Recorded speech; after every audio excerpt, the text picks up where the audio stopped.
You're a victim. Here we go, CSI.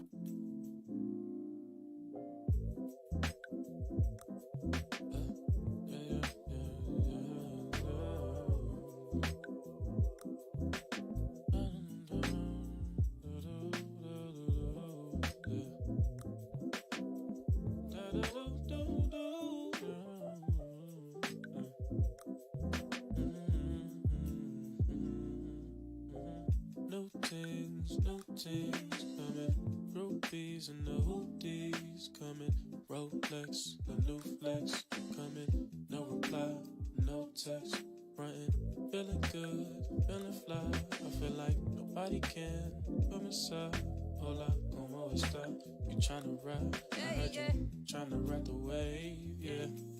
She wanna love on me long time, yeah. I'm in your city, come on, slide. Yeah. Come on, she freaky for me, she hold tight. Yeah. Oh, she freaky. I got to get it out from mine. I got to get it, baby. I done gave you for too long to catch the wave. Darling, you done had me sprung. I was your slave. Don't go out there on your own, still with them names. Ready and I'm taking off. I'm on my way, baby. With big body. Hey. Colossal deposits. Lady, what you know about it? What you know? We go back it on the tropics. Oh, we go back it on the tropics. Darling, don't you see me shining? See me now. Think I got the Jones and you my body. Ain't no rookie, I know all about it. Girl, you know it ain't tricking if you got it like I got it. What's up?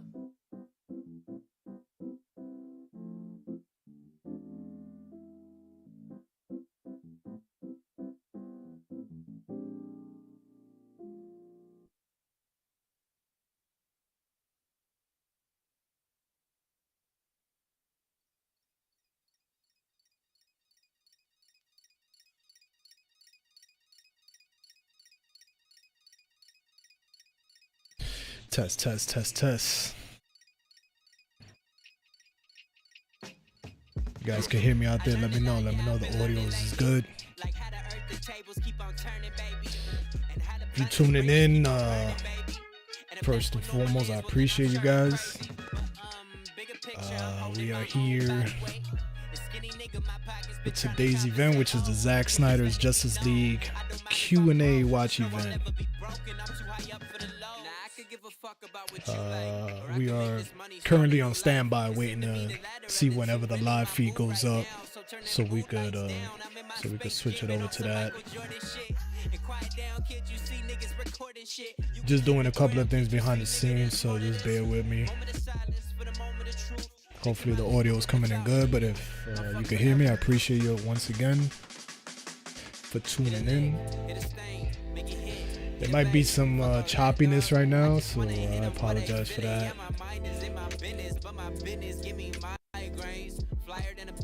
Let me try to get all this sorted out before it starts.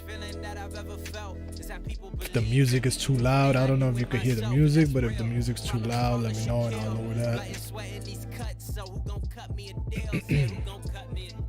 I do not trust these suckers. I do not trust these hoes. I smell bullshit. I always trust my nose. All of my drinks ice cold. All of my raps ice colder. Drums knocking like your ass about to meet Jehovah. And if I bubble anymore, well then I might boil over. But that's okay. I'll make my way to every crevice, nook and cranny, every child, parent, granny. I could have sworn I was able to. You know what? I'll do that on the. I'll do that on the mobile. I just wanna hit them where they feel it. I've been waiting for a minute to be feeling this amazing. Ain't just throwing all these words. I hope you catching what I'm saying, nigga. Run it back. Yeah, get out of that. They always told me I should talk more. Well, I always told them if they wanna hear me talking, they should probably find the aux. Got that full circle. Full circle is in action. Hopefully it's not the end. Not too sure what kind of surprises they got for us, but looking forward to any kind of information that we get. It'd be awesome. Be awesome to hear something, because current state of CBMs right now is it's a little iffy. I'm not even gonna front. Let me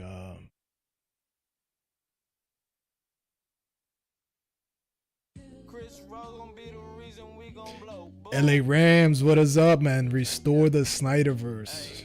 I couldn't agree more with you, my brother or sister. Restore the Snyder'Verse, please. The CBMs need it, man. The industry needs it, man.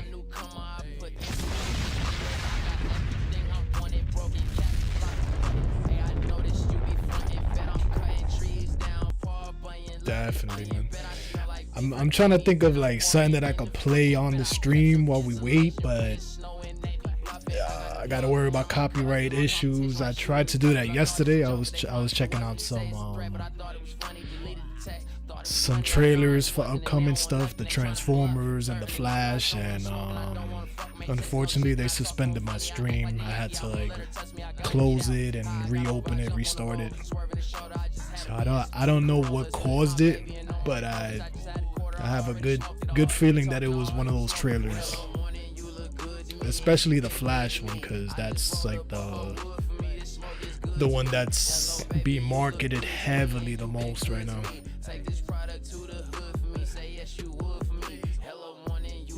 But yeah, I want to put some content on, but yeah, I don't want to risk my account getting banned or whatnot. Yeah, this is my main account, so I gotta take it easy on that one. But what I'm gonna do is I may create a separate account, you know, if I get any traction, if I start coming up with content and things like that, then I might make a separate account just for that, so I could go a little crazy, take some risks, and don't have to worry about none of that stuff.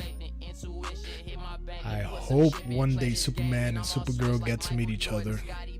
Yeah, I would love it, man. I don't know what's the decision making going on at WB, but yeah, they had a perfect opportunity in the Flash to bring them together, and you know, even if you want to separate them somehow, like split them up and have a situation where they're stuck in different universes, I would have still been okay with that, you know. But it's just a smack in the face to Henry Cavill and the fans, you know. Like we've been expressing ourselves so much that we want him as, you know, the guy, and they're just being completely ignorant about it. Just following the money trail. That's it. Has nothing to do with, you know, the creative minds. They want to give them that creative freedom to do what they do best, and yeah, man, it's just all chaotic right now. Different management, you know, who knows what kind of divisiveness was in the studio as well.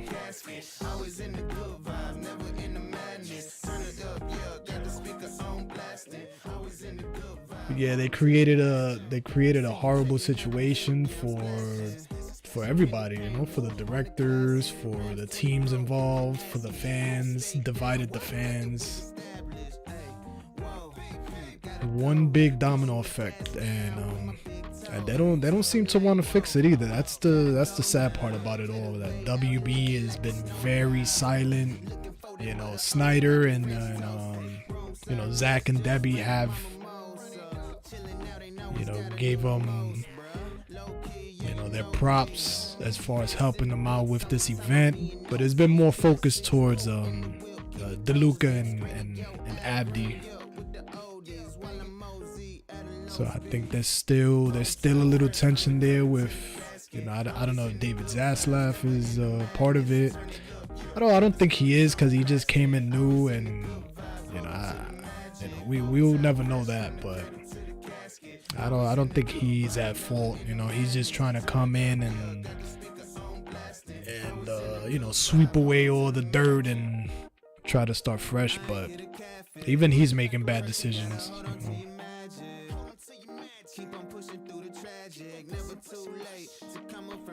so far,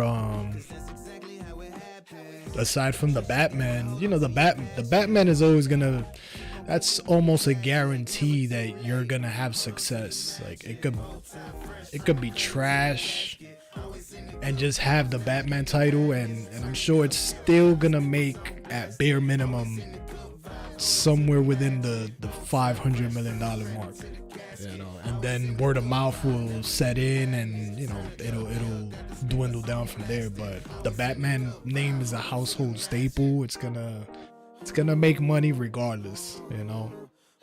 So with that being said, the exception of the Batman being successful, the Matt Reeves version, everything else that WB has released DC related has just been trash. It's been utter trash, man. You know, not to bash them, but I mean the stats are there. There's no profits, nothing. So yeah, I don't know, man. I don't know what's their strategy moving forward, man. I hope it's a good one. I'm not too thrilled to see a James Gunn controlled new universe being created, but hey, man, if it comes out good, as long as the product comes out good, I'll be suffice with that. But that guy's portfolio is not that impressive for me. You know, all he has is Guardians of the Galaxy, and the first one was great. The first one was really good. I'm not gonna knock it, but the second didn't hit the notes for me, and the third one, well, we'll see. But so far, what I've seen from trailers and little clips here and there, it's just not it for me. Definitely not it for me. Oh shit. Oh, there we go. I don't exactly understand what you're saying, but it seems positive, so I'll say thank you. Oh shit. Positive group.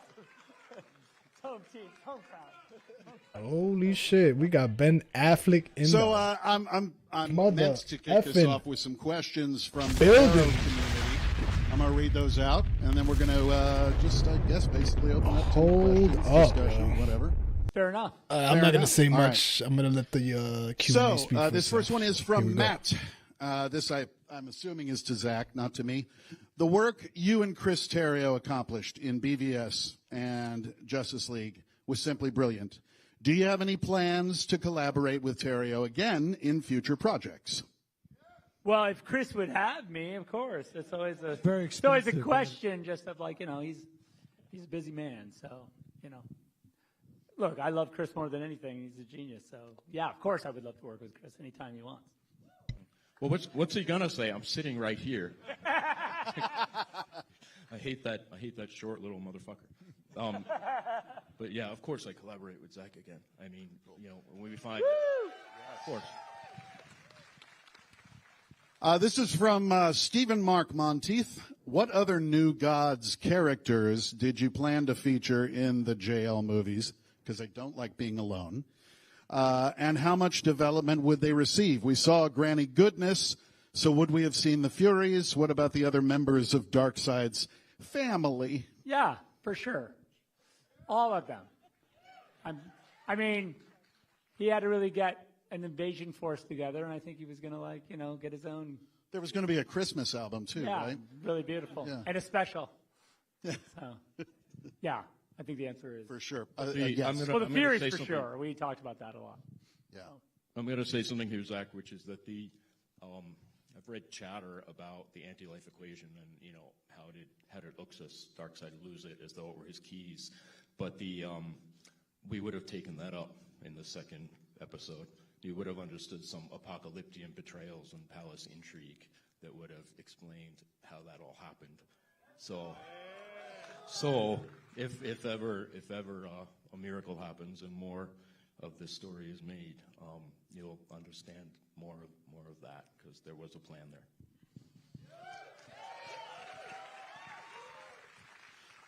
So the last Vero question is from Dylan. It says, Cyborg's vision depicts Kilowog dead at the site of the Hall of Justice. but he's not with the Nightmare League in the sequence at the end. Is this implying the existence of numerous Nightmare timelines, with the one we see in JL2 just being the final one where Barry successfully activated the cosmic treadmill to warn Bruce in time? Or was it just something you thought would be cool? That's pretty fair. It's a pretty fair question. I would say that particular shot, the one, in the flash moment where he sort of has all those visions of the future, that one I think is more impressionistic than the actual hard timeline that you see in the final sequence. So I think that's probably the answer, is that he's seen, I would say, a more metaphorical vision of the future than an actual hard reality in that one sequence. Well, I would like to give the most time to you guys as far as questions and things like that. Now, did we have mics set up, or am I being Phil Donahue literally and running up and down there? Okay, cool. I just have to be me? Oh, God, help us all.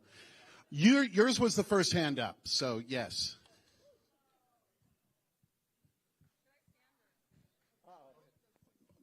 As long as you can be heard. Should I stand or sit? Stand! So thank you to all of the panelists for being here. You've done incredible work. My question is for Chris and Ben. Thank you for being here. So, Ben, you were a brilliant Pierre d'Alençon, and you're the best Batman. So, just my preface. So, your version of Bruce Wayne took this radicalization into this pathological jingoism, and then de-radicalization, to which he then has to navigate the aftermath of what he's done. And then for Chris, your writing in these films is incredibly politically dense and layered. You've got false flag operations, false testimonies as war propaganda, and, I appreciate your advocacy for whistleblowers in the story, given what's happened to other journalists who have told the truth. So, for the both of you, how have these big political topics informed your creative process as storytellers in these films? I'll let you begin. So starting off with an easy one. That's cool. Well, there's a thing that Bruce says in BVS, which is if there's even a 1% chance that he could destroy the world, then we have to treat it as an absolute certainty. And that seemed to be something that was happening in the wars of our time, right?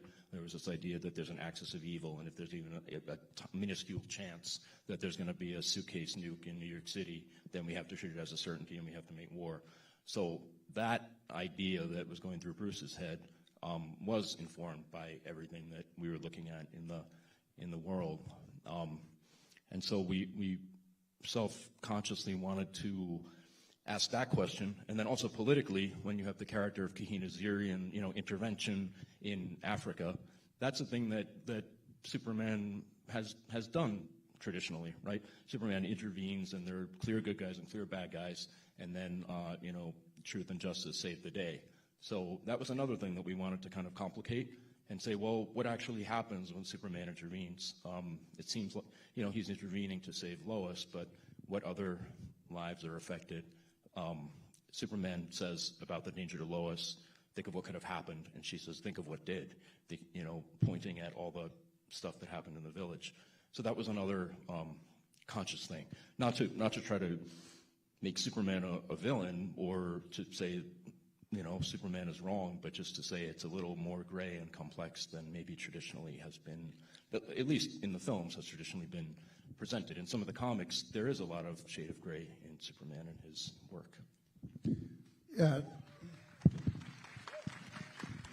That's one of the things that I love about working with Chris and have since I met him and got to know him, is that he operates as a screenwriter on a lot of different levels simultaneously, where you have a plot story that's very keen and paced and makes sense, and you have character stories that are connected and compelling and interesting and nuanced, and oftentimes there are thematic corollaries that don't impose themselves and stand out in front of the movie so that it's a screed or that it's didactic, but rather it's kind of marbleized into those two other elements, so that if it's something that you're interested in, if it's something that resonates with you, it works on that level. Additionally, if it's something with which you're about which you're not interested or aware, it sort of goes by, and yet there's a kind of I've always get the sense with Chris that the plot is sort of if the screenwriter is the cat burglar breaking into the house, the plot is sort of the meat that's thrown to the guard dogs, while the themes kind of break their way into the window, so to speak.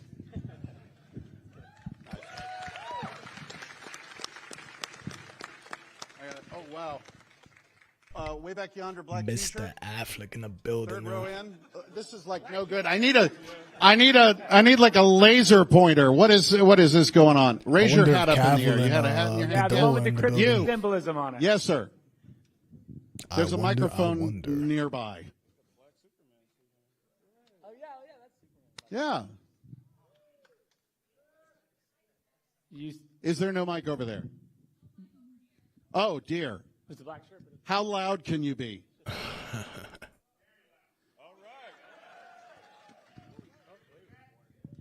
What's good, everybody? Thank you for tuning in. You already know what this is. The Justice League Q&A segment. Everybody done seen the movie already. Pretty sure they enjoyed it on the big screen. And now we are to the juicy part. See if we get some more information the way we did yesterday and the day before, and see what other surprises we got in store, man. Let's see what's up. Yeah, I won't be saying much. I'll just be letting them do what they do. Just wanted to host it, I'm Listen, fan that's of a the good work. question. I think it's fair and it's exciting. And look, I love the world, and obviously I've not put a small amount of effort into this mythology, and we have done not also a small amount of work toward what the eventualities of these scenarios might be. As far as I've had an amazingly my experience with you guys and with this material has been incredibly satisfying, and I couldn't be happier with the way that you guys have been able to dig in. We always talk about, if you want to go deep on these movies and on this mythology, it's there for you, right?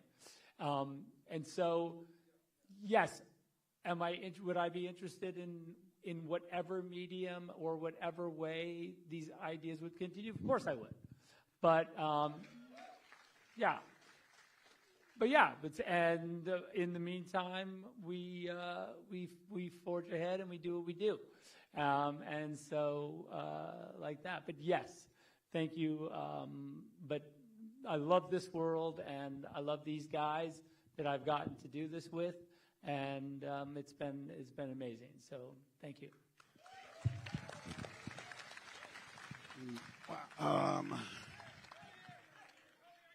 The jumping up and down. Yeah, there is a mic down here. Come down. I've got a good question.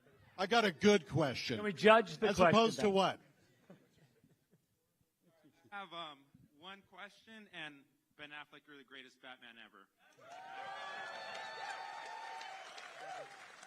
Mr. Snyder, looking at that post-credit scene with, Deadshot, what was the plan for Batman's Ben Affleck for that story? There was a whole elaborate plan, which would take up too much time now, and some of which I may have forgotten. But I always liked that character and talked to Zack about that, and I think there's my plan for continuing on in this character.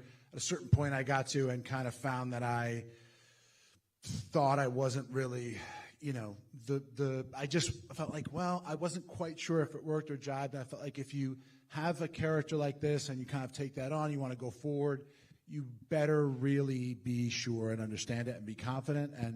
And certainly as a director, you kind of have to be the last person interested in the movie when everyone else is really bored and doesn't want to watch it again and is sick of it, exhausted by the whole process.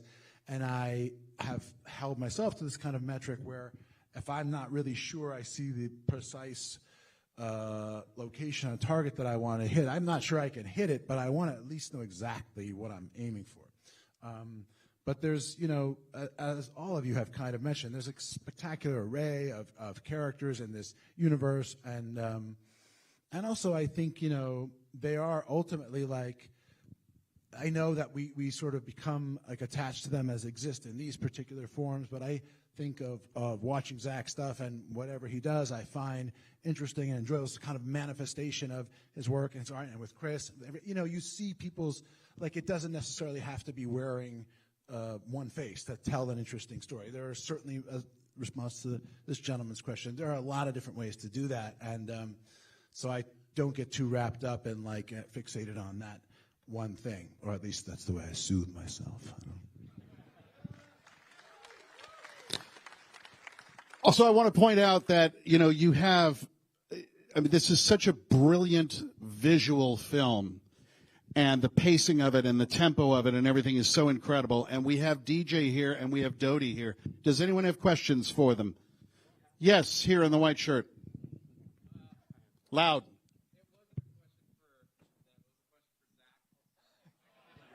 I can defer. Sure, they have. What did I just say? Though. All right, yes. No, it won't stretch. You're going to have to just be loud. Oh, you're coming through. Hello, guys. Oh my gosh, this is cool.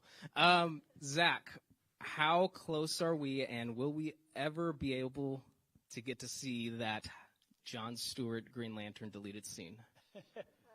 Well, would I ever be able to? Listen, I don't have it right now. There was a, property was returned. But it does exist. You won't say anything. That's cool. I know you won't. Of course, wow, it's only live. Turn off the cameras. But, so I would have to say, look, I think I just Damn, he's sane. so they Wayne didn't did show an amazing it. job in the little scene. It's a bummer. And I really love him. And it was nice of him to come over to the house and shoot it with me. And he's an amazing actor. And so, yeah, he's a cool guy. But yeah, as far as seeing it is, I don't know when that will ever happen. But, never say never. So, of course, I already have it.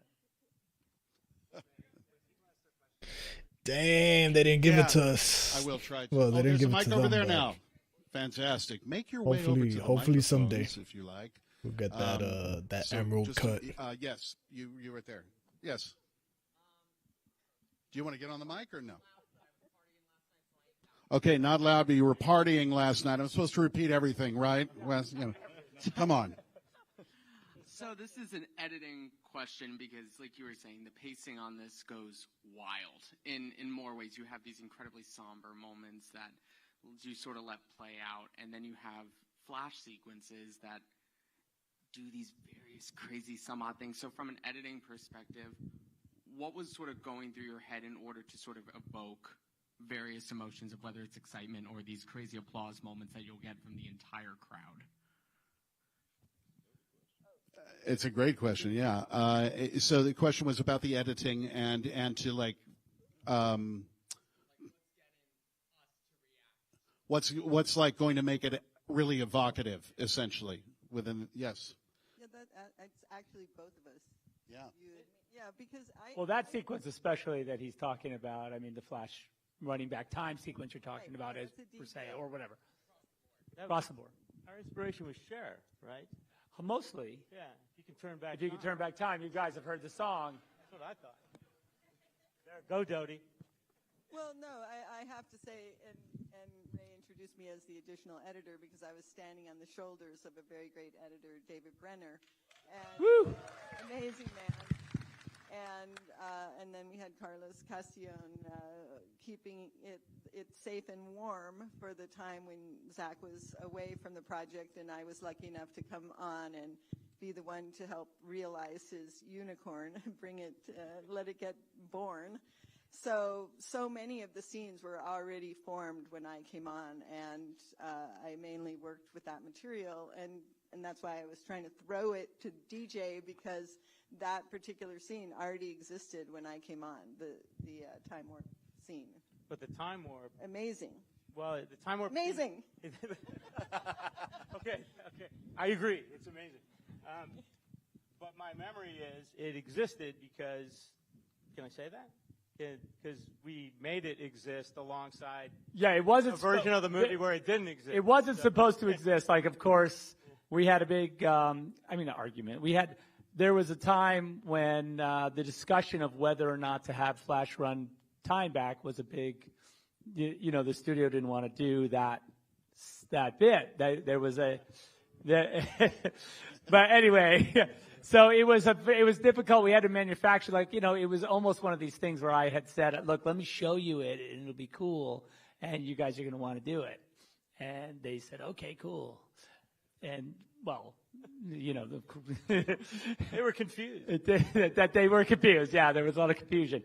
But regardless, I think the good news is that we had luckily we had shot enough material of Ezra running on the treadmill and doing his thing and, saying those lines about, Dad, I'm one of them, that whole thing. We had that, and thank God we did, because there was no way we could have manufactured that, but it was good that we had it. And we post-viz the whole thing for you, so that's what you got when you came onto it. Right, yeah, and I have to say, it's very, very emotional material, so we let it play as emotional, which is an interesting thing to create something so emotional in the middle of an action beat, because it is an action beat, but you have to let the sound go away and let the voice be the dominant thing with the music, and that was what we were doing. Oh, does that mean time's up? Oh. Yeah.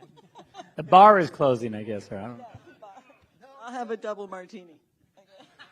Yeah, we got to be careful because Super Mario's coming in here any second, so we got to be ready. Yeah, thank God. Exactly. Right. I have paid no love to this side of the room. Well, God. Pesky thing. Gentleman right there, yes.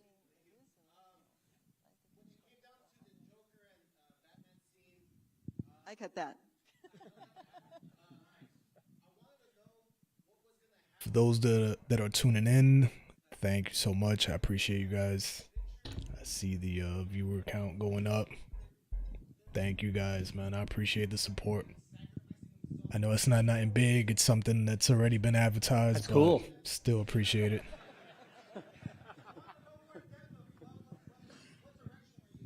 Joey, what's up, man? Appreciate it. Yeah, this is definitely You're not awesome talking event. about the Jesus Batman, just Batman, or the Jesus Joker, just Joker in general.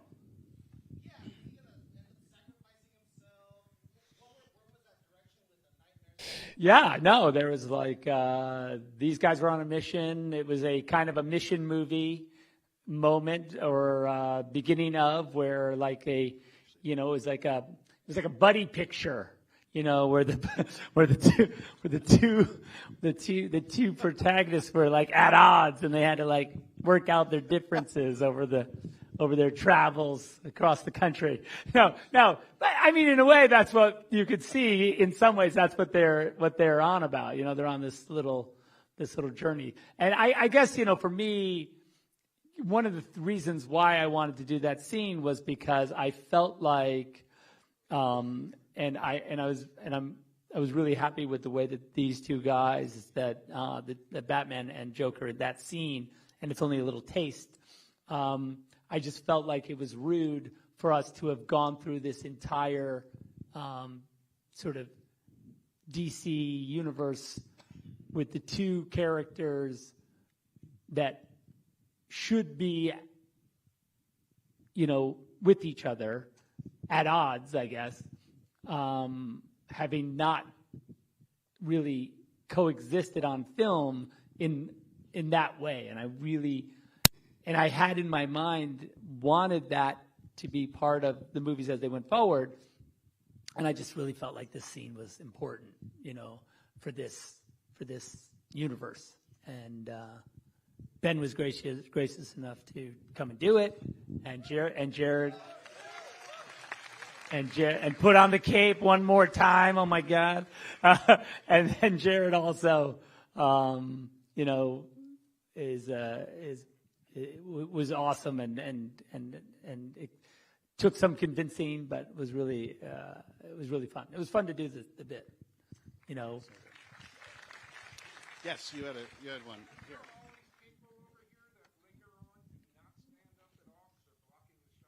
Oh, thank you. I'll sit down. Yeah, just so you know. Hello, everyone. My question's for everyone in this panel, including our gracious host. My name is Carlos, and I just want to say thank you all for doing this. The foundation we're supporting, the American Foundation for Suicide Prevention, that's a battle I've struggled with personally.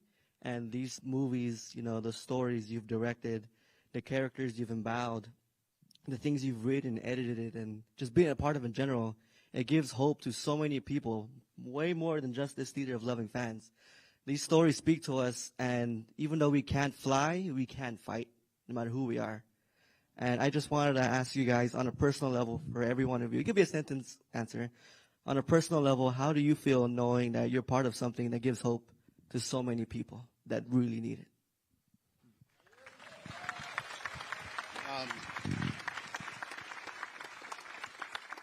It's the greatest honor of my life to be here, to be a part of this, to be included in this, to be a few people's nightmares and all of that sort of thing. It is and has been and will continue to be just absolutely the greatest honor. And I buy every T-shirt that ever comes up for AFSP, and I hope you do too. I guess for me, we do these things, we make this giant thing, but then to have it have, and I've had the pleasure of having a lot of, interactions with people who I get to hear their stories and get to understand what they've gone through, just like, has it impacted our families. And, so that sharing for me is incredibly moving and really lets me know that there is not only is there work to be done, of course, but being proud of the work that we are doing and the progress that we are making. There's always it's a hope thing, and I think that and I think that is that for me is incredible, again, amazing honor. And I love that you guys enjoy the movie, and then I feel like it's the smallest thing I can do for, because I really, love the outreach that everyone gives, and it's amazing. I can take both mics. To mimic what's been said, it's an honor. It is, and it's also a great responsibility. I think for me, I've learned a lot from playing this character. I've learned a lot from the people that have supported this film. It's the culminating phrase that I think encapsulates it best is, I'm not broken and I'm not alone.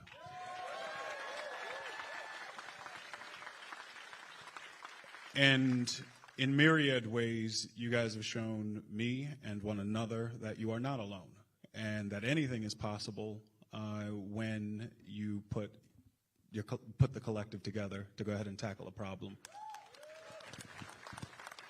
And so for anybody out there struggling, for those of you who are struggling now, for those of you who struggled in the past, for those of you who may know somebody who is going through it, just please do your best to iterate and reiterate to them that they are not broken and they are not alone. And make sure that you direct them to the resources like the AFSP that exist out there.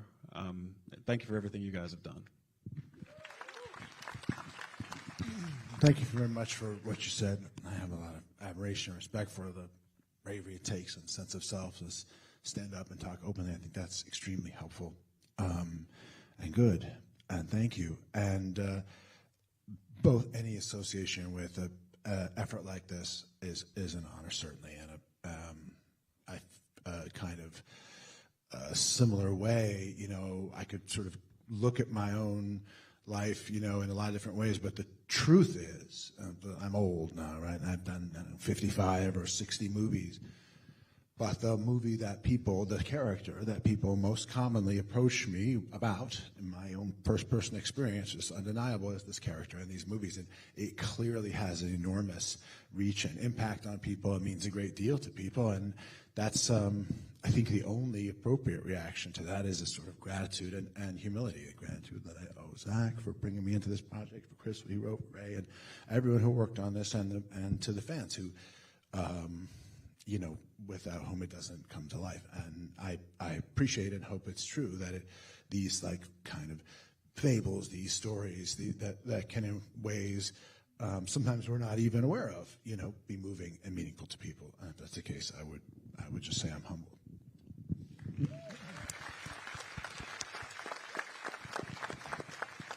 Well, first, thanks for being so candid about that. Because I relate very deeply to everything you're saying. In this film, every single one of the major characters is dealing with loss.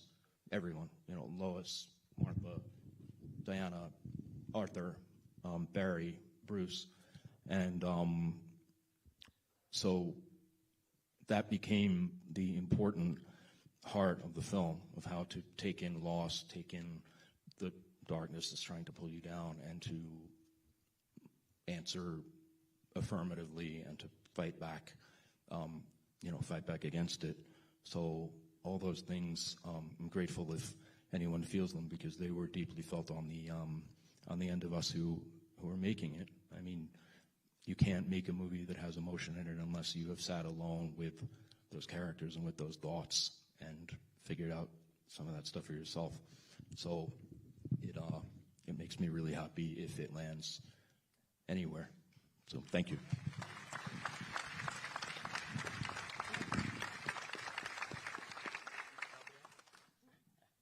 I guess for me, I just feel lucky to be asked by my friends Zach and Deb to be a part of this, and the whole journey getting to the end of the Zack Snyder Justice League cut and the effort of that work.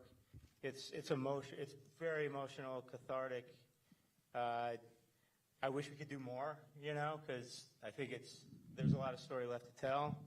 But the thing that I kind of take with me is, and everybody's efforts through this organization, is it's my first time yesterday being on the panel and meeting a lot of you afterwards, and I'm inspired by you guys being inspired by what we've done. I think it's, like Ben said, it's a very humbling thing, and something that I think was unexpected for me as a personal note. So thanks everybody for paying attention.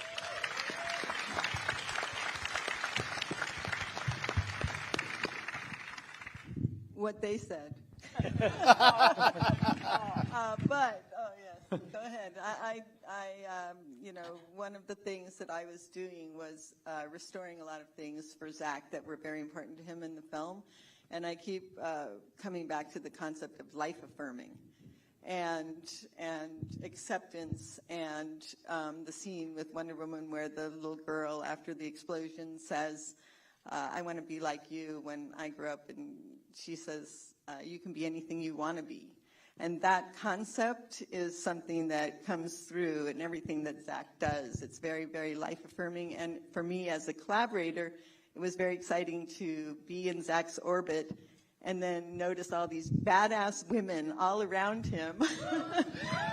Badass characters, badass producers, badass first ADs, all women who are just embraced by him and really a huge part of the process. And I feel fortunate to be one of those half badass women. Full badass. Full badass. Half badass. That's funny. Appreciate you guys. Yeah. Well, I'm seeing this. Is it a pink shirt? I don't want to offend. Wonder Woman. It's Wonder Woman. Oh, hello. Yes, please. Loud or get on a mic. Ben? Thank you very much.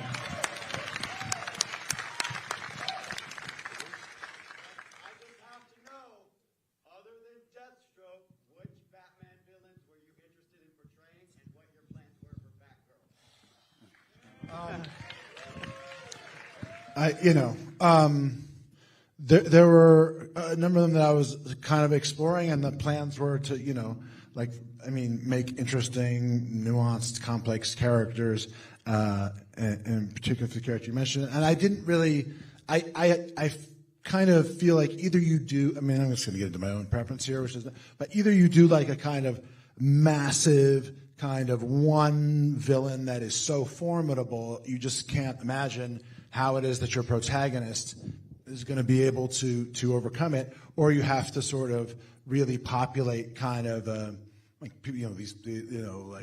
Injustice League, these big group villains where you get to have all these different characters. So I was at the time really trying to kind of hone in and focus on that character and get into depth and detail about it to make him seem as impressive as I felt like there was the opportunity to do.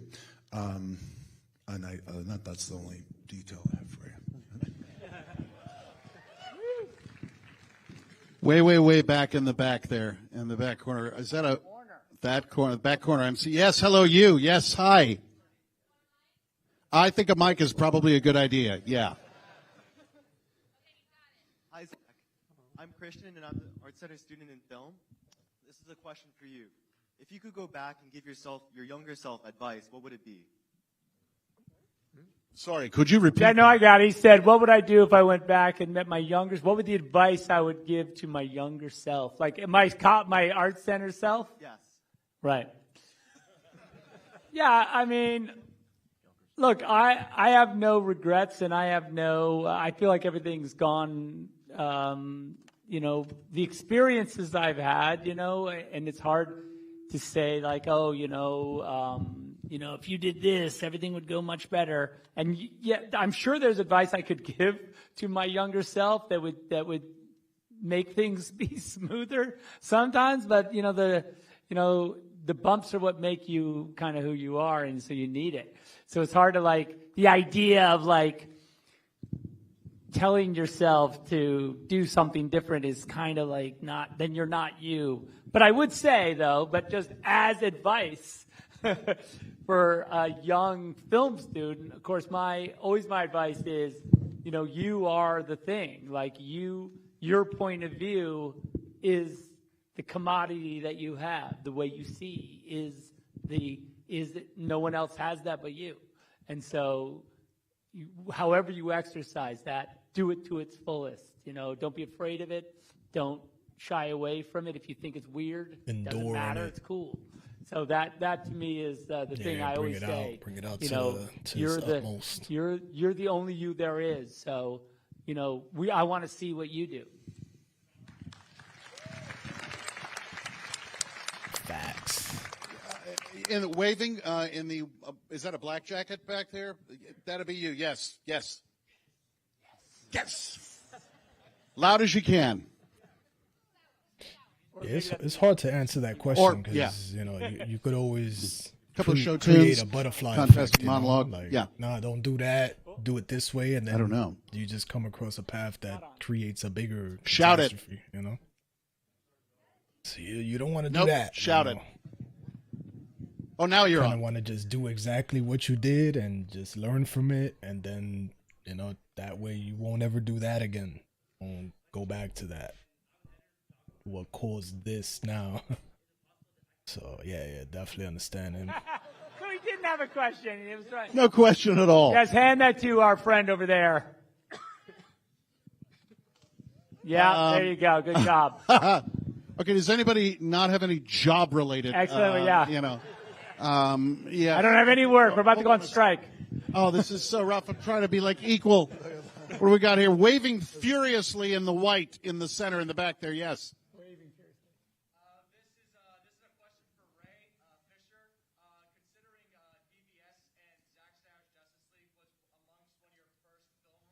Wow, we can't hear him at all. I don't know what they're asking. That's kind of tough.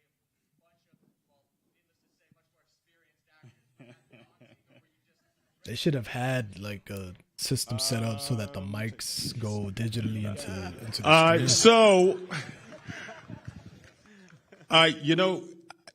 I felt really welcomed and really invited pretty early on in the process. I knew things were going to go swimmingly when I showed up for my test for BVS in Detroit.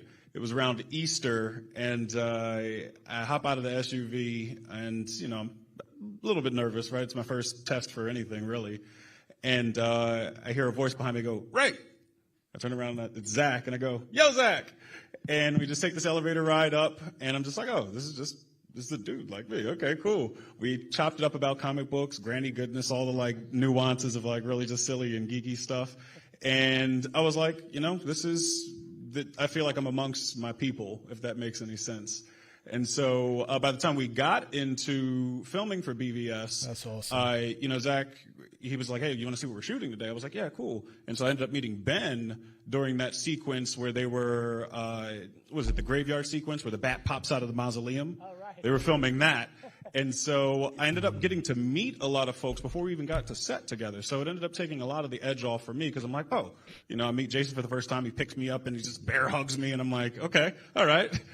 That's this guy, all right? Got to meet Gull. I got to meet everybody except for Henry beforehand. But, you know, I will say across the board, everybody was really welcoming, really gracious, and just really excited to be there and get the work done. And I think it all trickles down from the top, you know, just in how those environments get established. So long answer short, I felt more than ready because, you know, folks believed in me to do the job that I was there to do. Created a nice environment to build a good chemistry. Yeah. And that shit paid off. Yeah. You could see it on screen. Like everybody just loud as you can. With the exception of Jesse, you know, Eisenberg, but I think that's how he normally is, you know. Some of his acting chops were a little funky, but he still created what were the challenges with the a Batmobile decent new shooting take the at Parademon? Lex. What So kind I of still give challenges did that present? props on that part. Well, I mean, in some ways it was easier than in BVS because in BVS, Patrick's Batmobile could actually drive around and do stuff for real. So we were anchored with a lot of reality there, but we couldn't go to Pajarnoff and because we were in London shooting. So that ended up being pretty much a virtual sequence, except for some stuff that we shot with Ben in the cockpit of the thing. And when Jason Momoa jumped off of the Batmobile and yelled out loud, "Momoa," as he jumped into the stunt path. I never forget. So yeah, it was. That's not in the movie, by the way. yeah. So we should have kept it at least. And also too, I think, you know, we like labored forever actually we were doing pre-production on that sequence while we were shooting, so it was really difficult, but we labored forever on how to get all those major beats right for that chase. And there's just a lot of previs for it, and that rolled right into a lot of virtual production right away. So it was very challenging to make it look real, but I'm satisfied with the way it came out because it's pretty fun.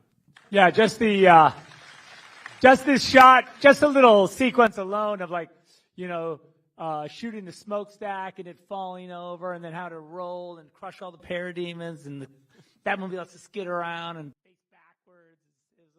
It was a, simple things. Like yeah, it was a lot of like, it was constantly, I was like, oh no, then it ends up going backwards. Okay, that's cool because now he's pointing backwards and you can shoot the rest of the parademons there today.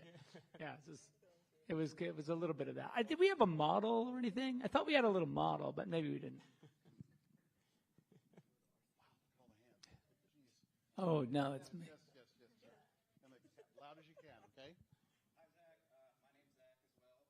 Awesome. Yes. Good name.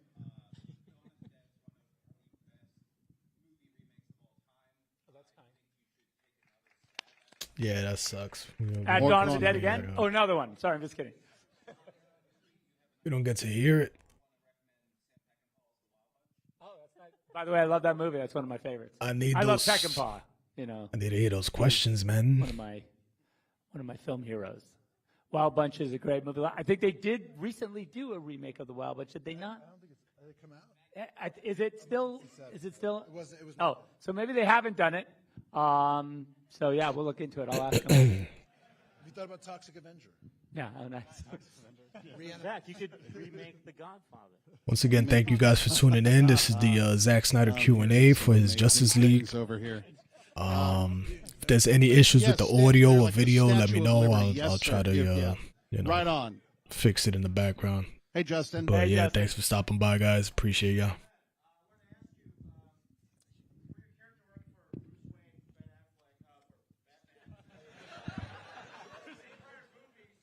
Obviously, it was very convincing.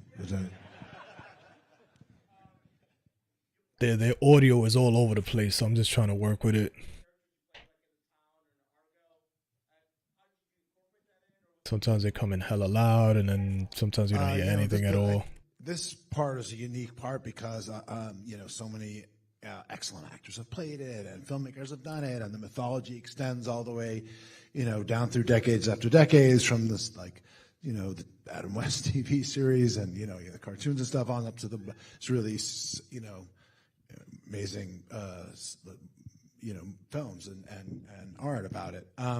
So it's much more daunting in a way than because the other stuff you do, anything else you do, if you're doing it for the first time, there's nothing else to hold you up against, compare you to. There are no expectations. You have the liberty of just going out there and sort of defining it, for better or for worse, when people see it. And there's a similar there's a double-edged sword with a part like this because you have a lot of tailwind and a lot of people have a lot of goodwill and enthusiasm around these characters that have existed in our culture for a long time, but also they have a lot of expectations. So I definitely spent a lot of time sort of thinking about it and angsting about it, but all the performances that I ended up being able to sleep at night around it came down to actually sort of what Ray said, and Zack creates an extremely comfortable, fluid atmosphere, and I think for me as a director, that's the most important thing that I try to do. I don't think I can succeed, or actors can't succeed without that, or at least they can't be as good as they can possibly be. And Zack is as good as anybody, if not better, that I've ever worked with at creating that environment, which is extremely important to feel like you're welcome to succeed.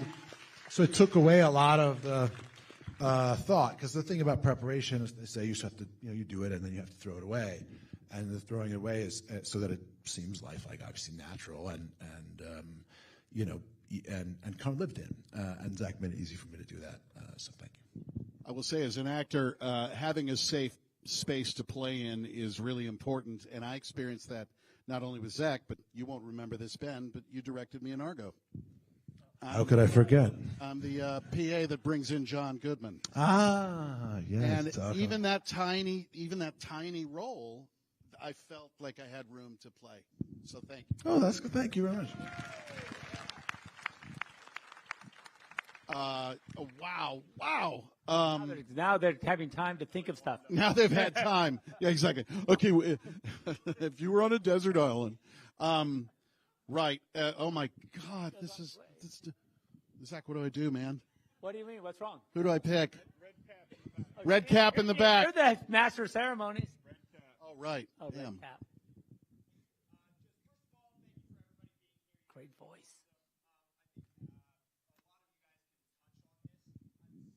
Come on, we need mics, man. Come on, you killing me right now. Killing me.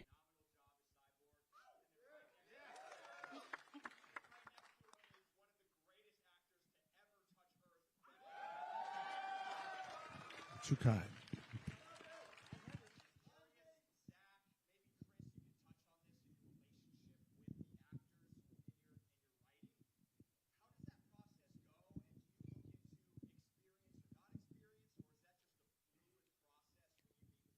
I mean, for me, I have a real, I don't know.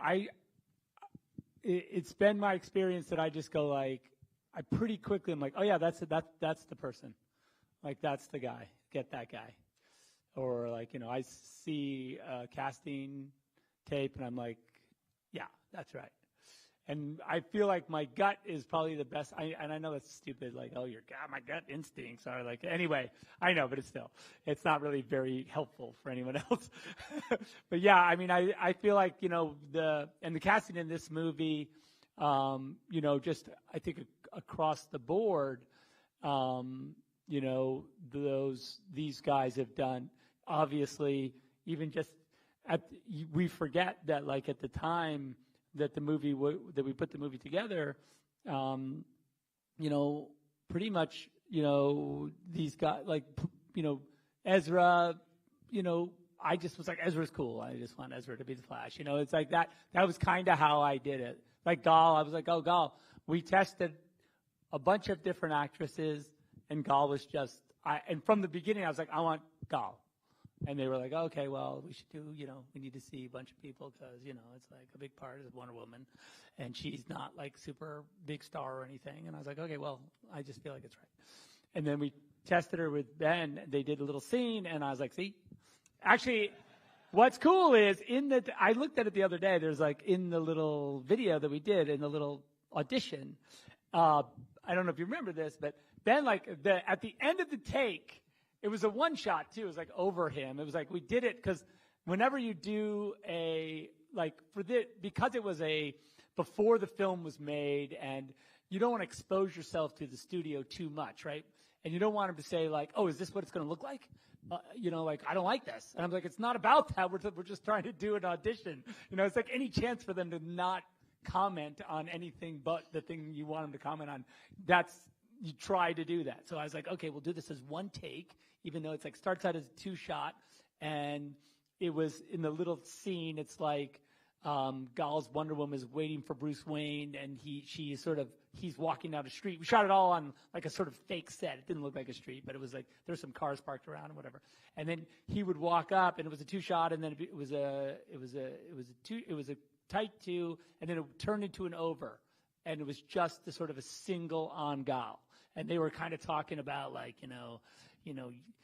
you got to stop drinking and all this like really intense stuff, and like, what's the matter with you, Bruce, and blah blah. She was really going at him, and at the end of the take, and the one good one, like, because it's on over Ben's shoulder like this, and Gal was here, and at the end of the take, he turns around and looks in the camera. He's like, okay,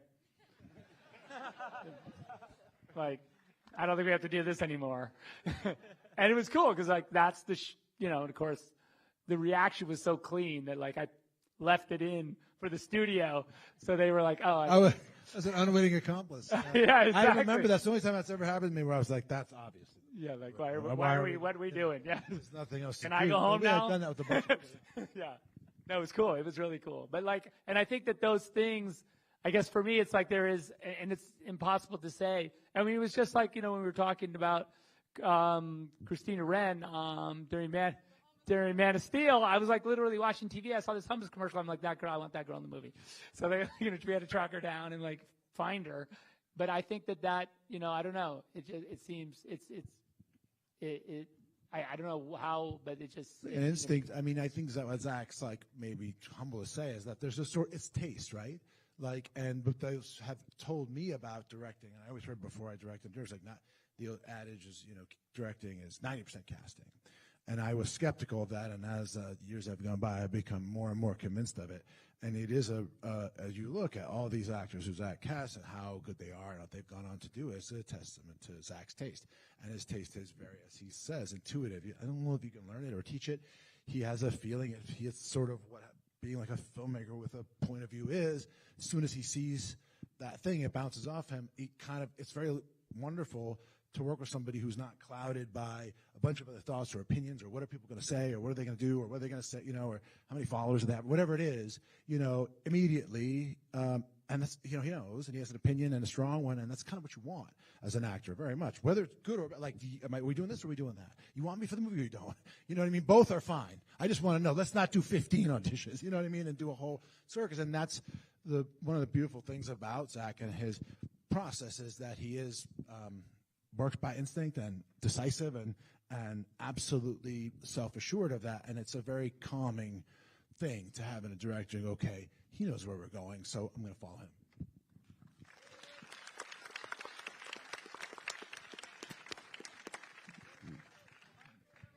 Wow, wow, wow. Blue shirt right there waving both arms. Is this going to be the last one? Guys, this is going to be the last one. This is going to be the last question, guys. I'm so Super Mario, sorry. you guys could stay for Super Mario. You can't actually stay. They are throwing us out for Mario. So after this, After this, it's going to be Ready the Armada. All right, so go for it. Time to go. Well, it's coming to a close, guys. I think he's dead. I mean, I love him, but I don't think he made it. He put up a great fight, though. It was awesome. Wait till you see DJ. It's previs of that. It's amazing. It's really, Mike, it's on a small scale, but it's incredible. One more. Give him one more, quick. One more, quick, fast. Damn, what was the question, though? I know. God, behind the camera, yeah, go.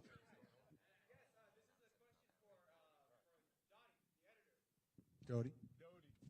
That's what by the way, that's what Siri calls her when I ask Siri to go. Oh,